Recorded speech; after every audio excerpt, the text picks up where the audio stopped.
I'm Charlotte, 62 years old, and until recently, I thought living with my adult son after my husband's death was a blessing. My son Alexander always seemed like the perfect child, successful and caring. But things changed when water splashed across my face during a dinner party simply because I asked for more food. Let me know where you're watching from. Hit that like button and subscribe to find out how I transformed from a doormat to someone who finally stood up for herself in a way no one saw coming. After 35 years as a high school English teacher in Minnesota, retirement should have been my golden years with Robert, my husband of nearly 4 decades. We had modest plans, traveling in our small RV, visiting national parks, spending winters somewhere warm, and enjoying the simple pleasures we had postponed during our working years. Life had other plans. 3 years ago, Robert clutched his chest while mowing our lawn on a perfectly ordinary Tuesday afternoon. By the time the ambulance arrived, his face had turned an alarming shade of gray. The paramedics worked frantically as they loaded him into the ambulance. I followed in our car, hands trembling so badly I could barely grip the steering wheel, praying the entire 17-minute drive to Mercy Hospital. "I'm sorry, Mrs. Winters," the doctor said 3 hours later. "We did everything we could." Just like that, my Robert was gone. 42 years together, erased in a single afternoon. The grief was suffocating, but the financial aftermath nearly drowned me. Despite Medicare, the hospital bills were substantial. Our health insurance had gaps I never knew existed until the statements started arriving. We had some savings, but not nearly enough. Robert had always handled our finances, and I discovered we weren't as prepared as I thought. 6 months after the funeral, I made the heartbreaking decision to sell our family home. The 2-story colonial where we had raised Alexander, celebrated holidays, and created a lifetime of memories was simply too expensive to maintain on my teacher's pension. Each room I packed felt like saying goodbye to Robert all over again. That's when Alexander called with his offer. "Mom, this is ridiculous. You don't need to downsize to some depressing apartment. There's plenty of room at our place. The kids would love having Grandma around full-time." Alexander had done well for himself, very well. After graduating from Stanford with honors, he'd climbed the corporate ladder at a major tech company before becoming an executive at a successful startup. He lived in an affluent suburb of Seattle, in a sprawling contemporary home with his wife Sophia and their 2 children, Lily age 7 and Jacob age 5. The idea of being near my grandchildren daily was irresistible. After selling our house and paying off the medical bills, I had just enough left to contribute occasionally to Alexander's household and maintain a small personal account. I donated most of our furniture, packed my personal belongings, and moved across the country. Alexander's home was stunning. 5 bedrooms, a home theater swimming pool, and landscaped gardens. My room was spacious, with an attached bathroom and views of the mountains in the distance. The first few weeks were wonderful.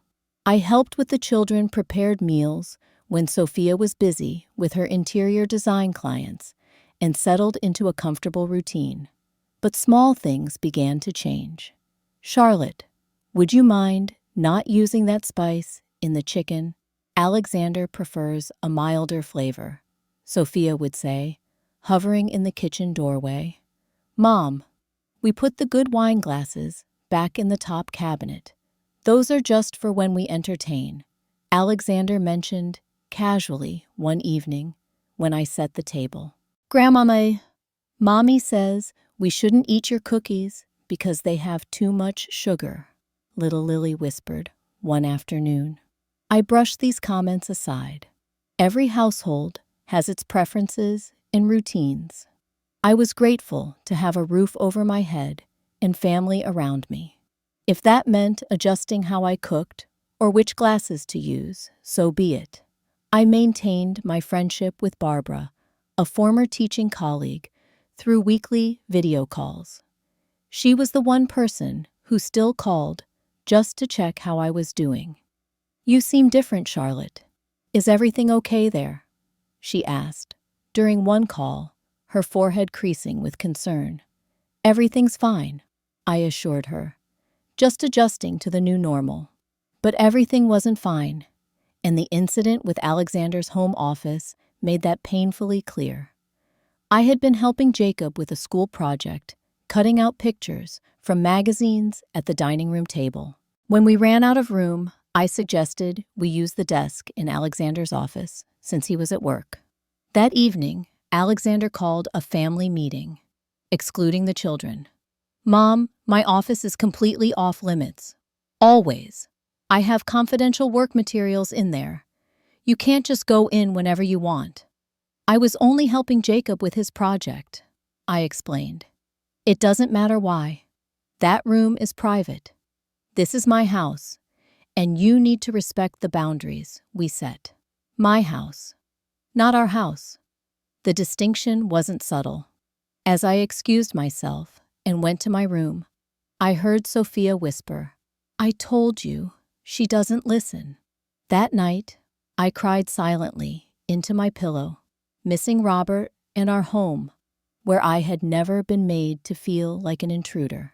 Over the next several months, the atmosphere in Alexander's home grew increasingly tense. What had started as occasional comments about household preferences evolved into an unwritten rulebook that seemed to expand daily. I began to feel less like family and more like an unwelcome houseguest. Conversations would abruptly halt when I entered a room. Family decisions were made without my input, even when they directly affected me. When Alexander's parents-in-law visited for a week, I was asked to temporarily move to the much smaller guest room in the basement so they could have the comfortable space. One Tuesday morning, I was reading in the living room when Sophia approached, coffee cup in hand. "Charlotte, Alexander and I were thinking it might be better if you use the family room downstairs for your reading and TV watching. We're expecting clients this afternoon, and we need the main living areas to look presentable." The implication that my presence somehow made their home less presentable stung sharply. Nevertheless, I gathered my book and reading glasses, nodded politely, and retreated downstairs. The house rules multiplied. I could only do laundry on Tuesdays and Fridays. My belongings should remain in my bedroom, not in common areas. If I wanted to have friends visit, I needed to check the family calendar first. My shopping trips needed to be coordinated around Sophia's schedule since we shared a car. When I mentioned possibly purchasing my own small vehicle, Alexander quickly dismissed the idea. "That's not necessary, Mom. We're happy to drive you wherever you need to go." But requests for rides were often met with sighs and comments about busy schedules. Most painful was the gradual restriction of my time with my grandchildren. Initially, I had been a primary caregiver while Alexander and Sophia worked. I treasured our afternoons baking cookies, reading stories, and taking walks to the neighborhood park. "We've enrolled the kids in after-school activities," Sophia announced one day. "They need more structured enrichment and socialization with peers." Suddenly, my grandchildren were in piano lessons, junior sports teams, art classes, and language tutoring. My time with them dwindled to supervised weekend hours when their parents were home. When I offered to contribute financially to the household to feel more independent, Alexander seemed offended. "We don't need your money, Mom. That's not why we invited you to live with us." Yet I noticed they had no problem expecting me to perform household duties, cooking, cleaning, occasional childcare, without compensation or appreciation. I had become the unpaid help. The most disturbing revelation came 3 months after moving in. While reviewing my bank statement, I noticed unfamiliar transactions. When I questioned Alexander, he seemed surprised I'd noticed. "I've just been helping manage your finances, Mom. There's a monthly contribution for household expenses. We discussed this, remember?" We had never discussed it. I had offered to contribute, but he had refused. Now, he was simply taking money without my knowledge. When I tried to object, he reminded me of how much more expensive it would be if I lived on my own. During my next video call with Barbara, I broke down. "Charlotte, that's financial abuse," she said firmly. "He can't just access your account without permission. He says he's protecting me from making poor decisions," I whispered, embarrassed by the situation. "That's controlling behavior. You're a competent adult, not a child. Has he done anything else that seems inappropriate?"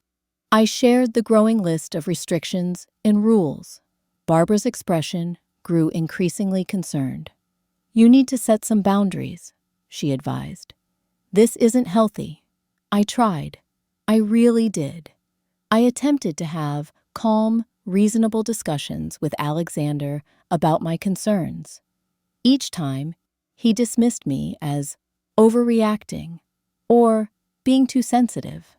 Sometimes he would placate me with vague promises of change, but nothing ever improved. One evening, I overheard Alexander and Sophia discussing me as I approached the kitchen. "My mother has always been high maintenance," Alexander said. "She's lucky we took her in. Can you imagine her trying to survive on her own?" "At least she helps with the kids and the cooking," Sophia replied. "Though I usually have to redo things her way." I froze in the hallway, my heart shattering into pieces. In their eyes, I wasn't a beloved family member. I was a burden they had graciously accepted, an unpaid servant whose work wasn't even valued. That night, I stared at the ceiling for hours, wondering how my sweet little boy had grown into a man who could speak so callously about his own mother. When had respect and love been replaced with resentment and contempt? And more importantly, how much longer could I live this way? The dinner party that changed everything happened on a Saturday in June. Alexander had invited 4 couples, business partners and their spouses, for what he called a casual dinner to strengthen professional relationships. There was nothing casual about it. Sophia spent the week planning an elaborate menu and decorating scheme. I was instructed to deep clean the entire main floor, prepare several complicated appetizers, and make myself presentable but not flashy for the evening. I woke at 6 that morning to begin cooking. By 4 in the afternoon, I had prepared a roasted vegetable terrine, bacon-wrapped scallops, miniature crab cakes, and an assortment of desserts. Sophia supervised my work, occasionally rearranging my plating or adding garnishes to make it more elegant. When the guests began arriving at 6, Sophia greeted them warmly, accepting compliments on the food. "Thank you. I just love entertaining," she said, without acknowledging my hours of preparation. Alexander pulled me aside before dinner was served. "Mom, we've set up a place for you at the kitchen counter. We need all the seats at the dining table for the guests." I nodded, swallowing my disappointment. I had hoped to join the conversation, to be introduced as part of the family. Instead, I was relegated to eating alone in the kitchen, close enough to hear the laughter and discussion, but excluded from participating. The evening progressed, and I continued serving food and refreshing drinks. One couple had brought unexpected guests, business associates from out of town, making the party larger than planned. As the main course was served, I realized we were running out of the prime rib I had spent hours preparing. After everyone at the table had been served, I noticed a small portion of meat remaining on the serving platter. I hadn't eaten anything substantial all day, having been too busy cooking and serving. Quietly, I approached the table during a moment when conversations were flowing and wine glasses were being refilled. "Excuse me," I said softly to Alexander. "Would it be all right if I took that last small piece? I haven't had dinner yet." The table didn't immediately fall silent. A few guests continued their conversations, but Alexander's face transformed instantly. His eyes narrowed, his jaw tightened, and before I could react, he picked up his water glass and threw the contents directly into my face. Cold water splashed across my cheeks and dripped down my neck onto my blouse. Time seemed to stop as droplets clung to my eyelashes and ran down my chin. "Haven't you had enough already?" Alexander snapped loudly, causing all conversation to cease. "Stop embarrassing me." The silence that followed was deafening. 10 pairs of eyes stared at me, some wide with shock. Others quickly averted in embarrassment. Water dripped from my chin onto the expensive carpet. In that moment, I felt smaller than I ever had in my 62 years. The humiliation burned hotter than any physical pain I'd ever experienced. My own son, the baby I had nursed, the child I had raised, the man I had sacrificed for, had just treated me with less respect than one would show a stray dog. Without a word, I turned and walked away, my wet shoes squeaking slightly on the hardwood floor. I closed my bedroom door quietly behind me, sank to the floor, and pressed my hand against my mouth to muffle the sobs that threatened to escape. Through the heating vent, I could hear the dining room. After a brief, awkward silence, Alexander's voice carried clearly. "Sorry about that, everyone.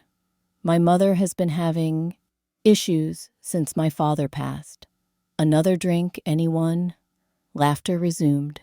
The party continued, as if nothing had happened, as if I hadn't been publicly humiliated, as if my dignity wasn't worth a moment's pause in their evening. Later that night, as the guests were leaving, Sophia came to my door. I had changed into dry clothes, but hadn't been able to stop the occasional tears. "You really overreacted," she said without preamble. "Alexander was just startled by your interruption. You ruined what was an important business dinner." I stared at her, unable to form words through my shock. "You should apologize to him tomorrow," she continued. "He's worked very hard to impress these people." After she left, I lay in bed, staring at the ceiling, replaying the incident over and over.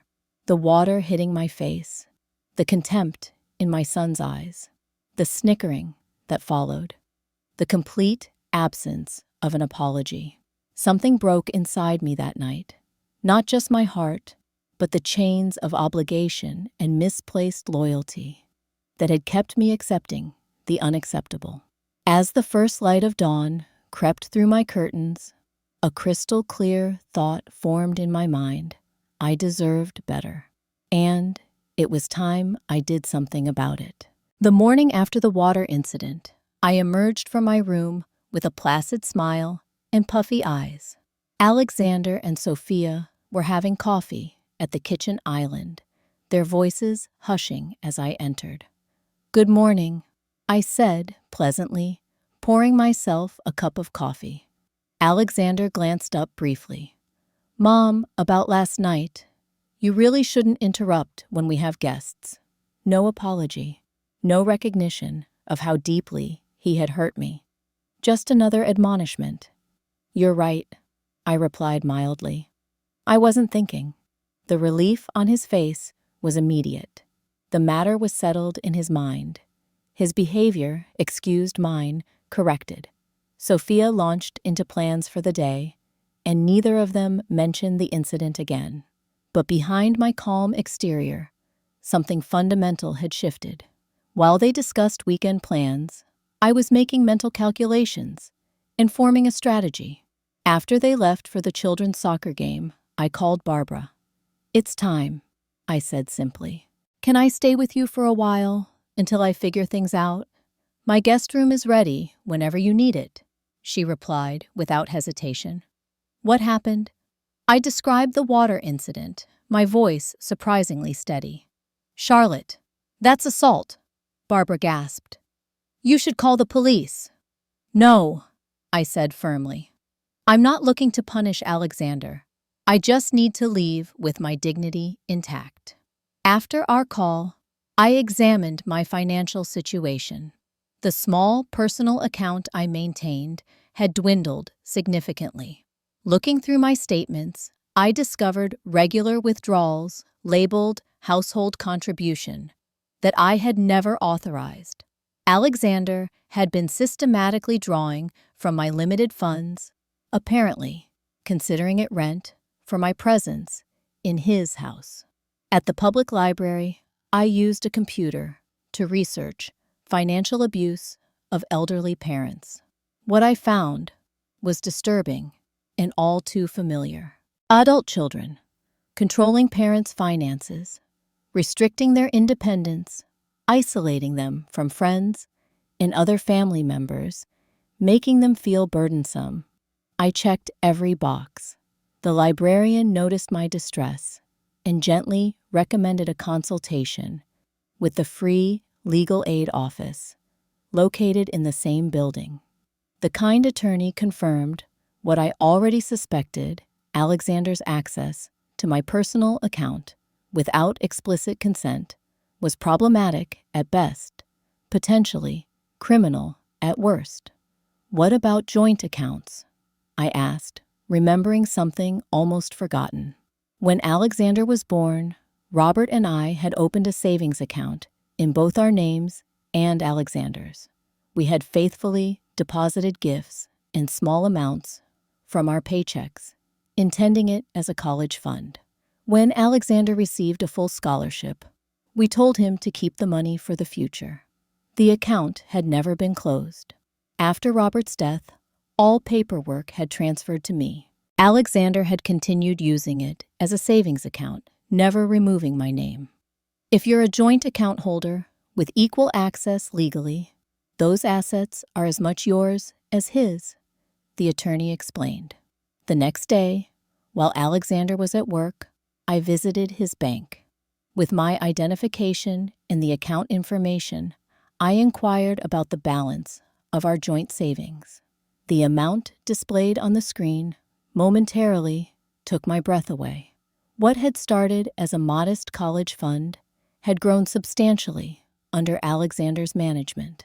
Through a combination of smart investments and regular deposits, it now contained enough to provide me with several years of comfortable living. I didn't make any transactions that day. This wasn't a decision to make impulsively. For 2 weeks, I contemplated my options, the moral implications, and potential consequences.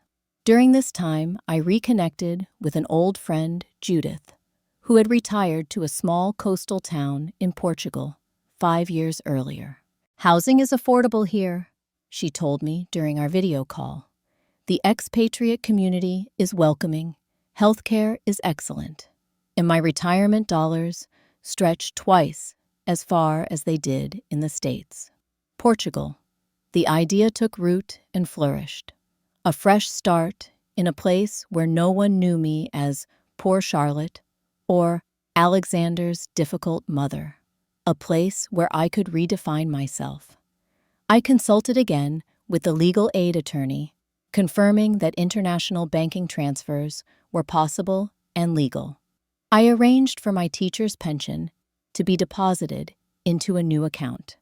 I researched visa requirements for American retirees in Portugal, all while maintaining the facade of the compliant, grateful mother. "You seem different lately," Sophia remarked suspiciously one evening. "More cheerful." "I'm just appreciating what I have," I replied truthfully. 2 days before my planned departure, another incident cemented my resolve.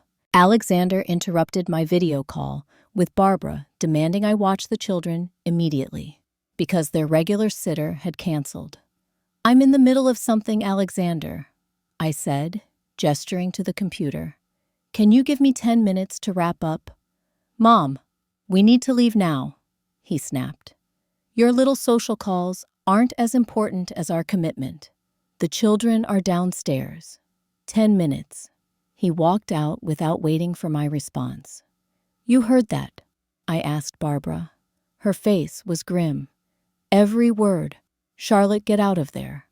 3 more days, I promised. The morning of my departure arrived with perfect timing. Alexander and Sophia had planned a weekend trip to wine country with friends. The children would be staying with Sophia's parents. "You'll have the house to yourself, Mom," Alexander said as they prepared to leave. "Try not to rearrange anything while we're gone." I smiled and waved from the driveway. As they pulled away, the children's faces pressed against the rear window. "I love you," I mouthed to Lily and Jacob, knowing they couldn't hear me. As soon as their car turned the corner, I sprang into action. Most of my preparations had been completed in small, unnoticeable increments over the previous weeks. Essential documents were already secured in a safety deposit box at a local bank. Small, irreplaceable mementos had been shipped to Barbara's address. My modest wardrobe was pared down to what would fit in 2 suitcases. I sat at the kitchen table with my laptop and logged into the joint savings account. My hands trembled slightly as I initiated the transfer to my new secure account. I didn't take everything. I left enough to cover any immediate expenses Alexander might have connected to the account, but I transferred the bulk of the funds. It was enough to start a new life, to secure my independence, to ensure I would never again be at the mercy of someone else's conditional kindness. The transfer completed with anticlimactic simplicity. A few keystrokes, a confirmation code, and my future was secured. In Alexander's home office, the forbidden room, I left an envelope on his desk. Inside was a 3-page letter explaining my actions and my feelings. I detailed the pattern of disrespect, the financial control, the isolation, and finally, the humiliation of the water incident. I explained that the money I took was legally mine as a joint account holder's money that had originally been saved by his father and me. "I will always love you," I wrote in conclusion.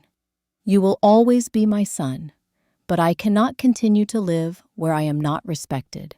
When you are ready to have a relationship based on mutual respect, you know how to reach me." I did not include my destination or new contact information. Barbara would serve as an intermediary until I was ready for direct contact. As I walked through the house one last time, memories flickered in each room. Alexander taking his first steps in a different living room long ago, teaching him to read at our old kitchen table, the pride in his eyes when he showed us his college acceptance letter, the look of contempt as water dripped down my face. The taxi arrived precisely on schedule. The driver helped load my suitcases, and I took one last look at the house where I had lost and then reclaimed my dignity. "Airport, please," I said, my voice steady. On the plane, I ordered a glass of champagne, something I rarely indulged in. "To new beginnings," I whispered as we lifted off. 8 hours into the flight, my phone began buzzing with notifications. Alexander had discovered my absence. The first text was confused. The second concerned the third, furious. I turned off the phone after reading, "How could you do this? That was my money." When we landed in Lisbon, I had an email from Barbara. "Alexander called looking for you. He's beside himself about the money. I told him you were safe, but needed space. He's threatening legal action. The lawyer says you're in the clear. Be safe. Keep in touch. Judith met me at the airport, her familiar face a welcome sight after the long journey. She hugged me tightly, then held me at arm's length. You look exhausted, but somehow lighter, she observed. I feel both, I admitted. She drove me to a small rental apartment she had helped arrange in her building. It was modest compared to Alexander's mansion. Just one bedroom, a combined living and dining area, and a tiny kitchen. But it was clean, bright, and most importantly, mine. That first night in Portugal, sitting on my new balcony, overlooking a garden courtyard, I experienced an emotion I hadn't felt in years: peace. The weight of constantly walking on eggshells, of monitoring my every word and action, had been lifted. Whatever challenges lay ahead, I would face them as a free woman. I slept that night without dreams. The sound of distant waves washing away years of accumulated pain. The first month in Portugal passed in a blur of practical matters, setting up utilities, opening a local bank account, learning basic Portuguese phrases, and navigating the transportation system. Judith was an invaluable guide, introducing me to other expatriates and showing me the most affordable markets. Meanwhile, the fallout from my departure continued to reach me through Barbara's updates. Alexander hired a lawyer, she reported during one of our weekly calls, but they abandoned the case after reviewing the account documentation. Legally, you did nothing wrong. I felt a mixture of relief and sadness. I hadn't wanted a legal battle with my own son, but his immediate resort to threats, rather than self-reflection, spoke volumes. 3 weeks after my departure, I received an unexpected email from Sophia. Charlotte, what you did was extreme, but after thinking about it, I understand why you felt it necessary. We didn't treat you with the respect you deserved. I'm sorry for my part in that. Alexander is still angry and hurt, but I'm working on helping him see our role in this situation. The children miss you terribly. Is there any way you would consider video calling with them? The email stunned me. Of all people, I hadn't expected Sophia to be the first to acknowledge wrongdoing. Her request to connect with the children tugged at my heart, but I needed to establish clear boundaries. Thank you for your apology, I replied. I would love to speak with Lily and Jacob, but only with some conditions. Alexander cannot be present for these calls until he's ready to speak respectfully. No one should discuss my departure in negative terms with the children, and these calls need to happen regularly, not just when it's convenient for you and Alexander. Sophia agreed to my terms, and the following weekend, I had my first tearful but joyful video call with my grandchildren. They had been told I needed to live somewhere warm for my health, a simplified explanation that avoided burdening them with adult conflicts. Alexander, however, remained unmoved. His only communication was a terse email.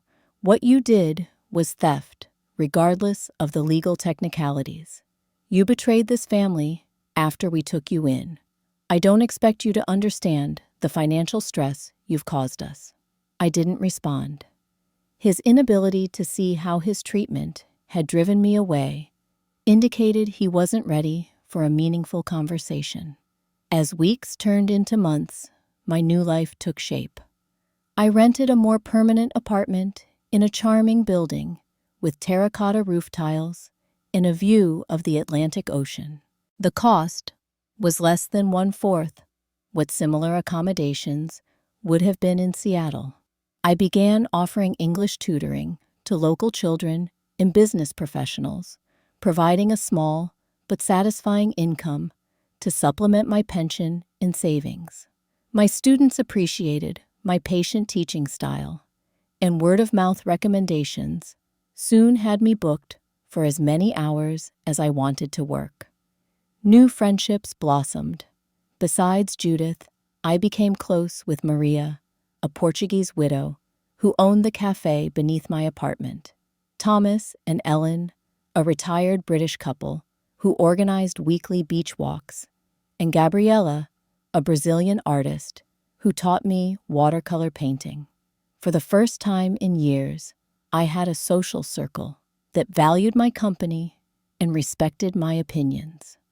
No one treated me as a burden or an afterthought. My mental health improved dramatically. The anxiety that had become my constant companion in Alexander's home faded. I slept through the night without waking to worry about saying or doing the wrong thing. I made decisions without seeking anyone's approval.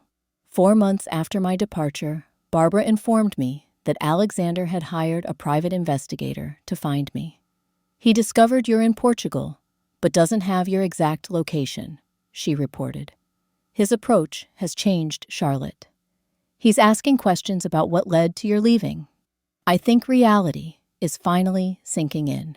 I considered this information carefully before composing an email to Alexander. "I understand you've been looking for me. I'm safe and well.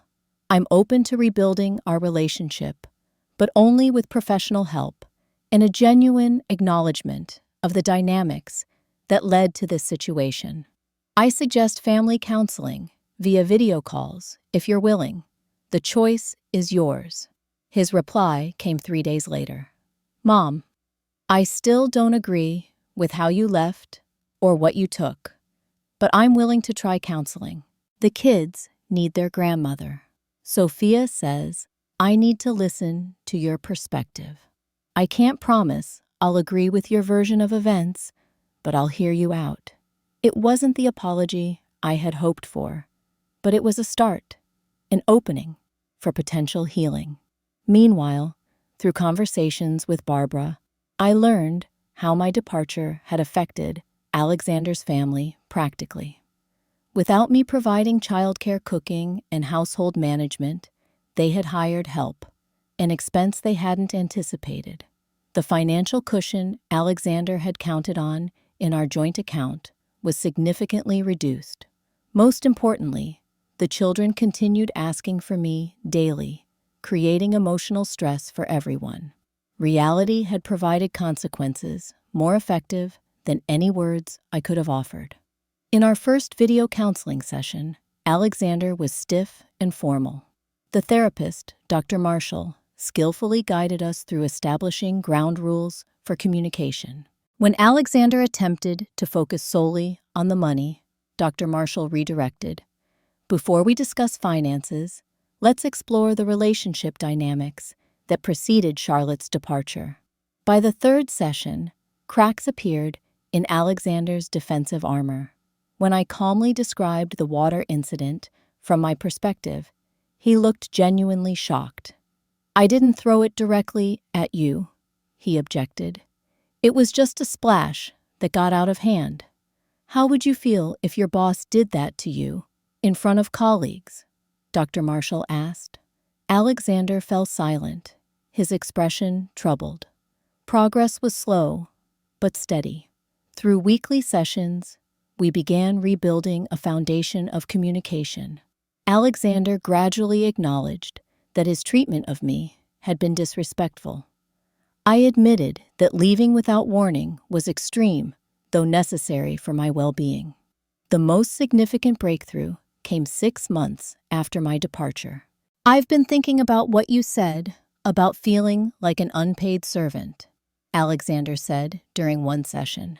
"I didn't see it that way at the time, but looking back, we did take advantage of you. We expected you to handle childcare and cooking without appreciation. I'm sorry, Mom. You deserved better." Tears filled my eyes at these words I had longed to hear. "Thank you," I whispered. "That means more than you know." 1 year after leaving Seattle, I sat on my small balcony overlooking the Atlantic Ocean, sipping morning coffee and watching fishing boats return to the harbor. My apartment, though modest, had become a true home. Colorful ceramic pots, filled with geraniums, lined the railing. Inside, watercolor paintings from my weekly art class brightened the walls. Books in both English and my steadily improving Portuguese filled the shelves. The transformation in my life had been profound. At 63, I had created an independent existence that would have seemed impossible during those dark days in Alexander's home. I had friends who genuinely enjoyed my company. I had purposeful work teaching English. I had the freedom to make my own choices, large and small. Most significantly, I had reclaimed my sense of self-worth. The journey with Alexander had been neither quick nor easy. For months after our counseling began, our interactions remained cautious. Trust once broken could not be instantly restored. But gradually, conversation by conversation, apology by apology, we rebuilt something new from the ruins of our former relationship. 10 months after my departure, Alexander asked if he and the family could visit. "The children talk about you constantly," he said during one of our now regular video calls. "And I think seeing how you've built this new life might help me understand your decision better." Their visit was scheduled for the children's spring break. I spent weeks preparing anxiety, mixing with anticipation. Would the old patterns reassert themselves in person? Would Alexander revert to dismissive behavior when not under the watchful eye of our therapist? The day of their arrival, I waited nervously at the airport, scanning the crowd for familiar faces. Then suddenly, Lily broke from the group, running toward me with open arms. "Grandma, we found you." Holding my grandchildren again, after so long, brought tears to my eyes. Jacob clung to me, his face buried against my shoulder. When I looked up, Alexander and Sophia stood watching their expressions, a complex mixture of emotions. "Welcome to Portugal," I said simply. The week that followed was a delicate dance of reunion and boundary setting. I had arranged for them to stay in a vacation rental nearby, rather than in my small apartment, a deliberate choice to maintain my independence while still enjoying their company. We explored the coastal town together. I showed them my favorite cafes and introduced them to my new friends. The children were delighted by the beaches and the friendly stray cats that roamed the old town square. On their third evening, while the children were absorbed in a Portuguese cartoon I had recorded for them, Alexander and I stepped onto the balcony to talk privately. "I wouldn't have recognized you," he said quietly. "I'm the same person, Alexander." "No," he shook his head. "You're not. You're confident, settled, happy in a way I don't remember seeing before, even when Dad was alive." I considered this. Perhaps you're right. I needed to rediscover who I was outside of being someone's wife or mother. "I've been doing a lot of thinking since you left," he continued, staring out at the darkening ocean. "At first, I was just angry about the money. But as time passed, I started remembering things. How you gradually became quieter in our house. How you stopped making suggestions or expressing opinions." He turned to face me directly. "I did that to you, didn't I? I made you feel like you didn't matter." The admission hung in the air between us. "Yes," I finally said. "You did. I'm sorry, Mom. Truly sorry. I became so focused on my own importance that I forgot who helped me become the person I am." His voice broke. "Can you forgive me?" "I already have," I replied gently. "But forgiveness doesn't mean returning to the way things were. I understand that now. I don't expect you to come back. This place suits you. I just want to find a way forward where we can be in each other's lives in a healthy way." We talked late into the night, more honestly than we had in years. About his fears of failure that drove his controlling behavior. About my enablement of that behavior through silence. About the pressure he felt as the family provider. About the grief we both still carried for Robert. By the time they left to return to Seattle, we had outlined a new framework for our relationship. The children would spend a month with me each summer.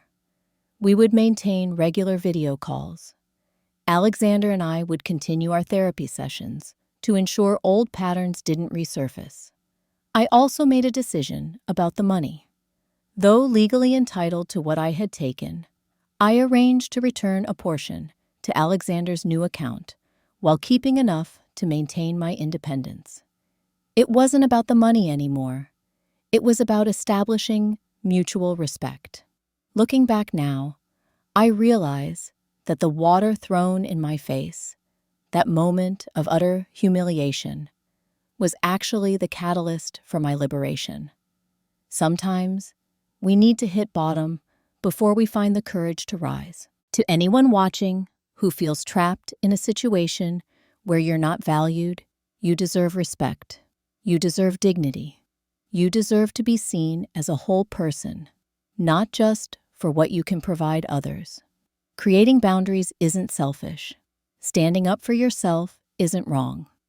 And sometimes, the most loving thing you can do for yourself and others is to walk away until healthy relationship patterns can be established. Have you ever had to take drastic action to protect your dignity or self-worth? Share your story in the comments below. I read every comment and would love to hear from you. If this story resonated with you, please give it a like and subscribe to the channel for more stories of transformation and healing. And if you know someone who needs to hear this message, share it with them. Your simple act might give them the courage they need to make a change. Thank you for listening to my journey. Remember, it's never too late to write a new chapter in your story.